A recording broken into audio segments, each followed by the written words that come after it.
Let's talk about this existing cabling. This is called, well, today they call it Romex cabling. I don't know what they called it back in the old days, because there should be a ground wire coming out of here too. And see, there's only a black wire and a white wire in this sheathing. Now, I got, this piece is pretty long. It's probably 5 or 6 feet long, but am I going to use this? No, I'm not going to use this. I could use it for little pigtails and just for a white wire. If I needed one little white wire 1.5 feet long, I could cut this, strip it, whatever. Or for a black wire, I could save it for that. But I'm not going to use this to run any cabling because it doesn't have a ground wire attached. No. And incidentally, like I said, this house was built 50 years ago, over 50 years ago, and all the boxes in the house were metal. And if you've been watching my channel, I showed you how to ground, how I thought you could properly ground an electrical outlet, a 2-prong electrical outlet to a 3-prong electrical outlet, and how you could do that.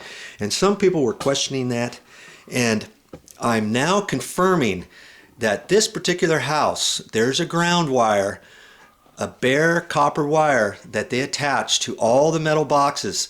They installed metal boxes. Back in the old days, they only had metal boxes, so they installed all the light fixture boxes, all the light switch boxes, the electrical outlet wall boxes with metal boxes, and then they would take a long cable, a bare copper wire, and they would attach it to the studs and the ceiling joists and all that, and then tie it to each copper or each metal box, okay? And then they would run that copper ground directly back to the electrical panel.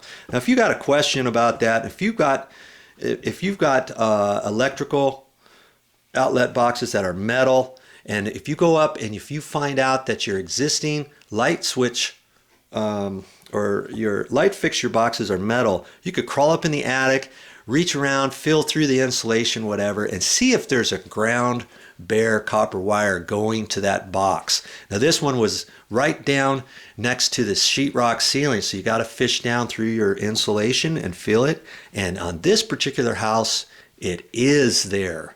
So I've got to make sure that when I install, if I install anything up there in the attic at this point, I have to tie it to that ground, okay? But your house might be different. Every house is slightly different in the old days. Sometimes they ran that copper wire, sometimes they didn't. So check it out. Ugh.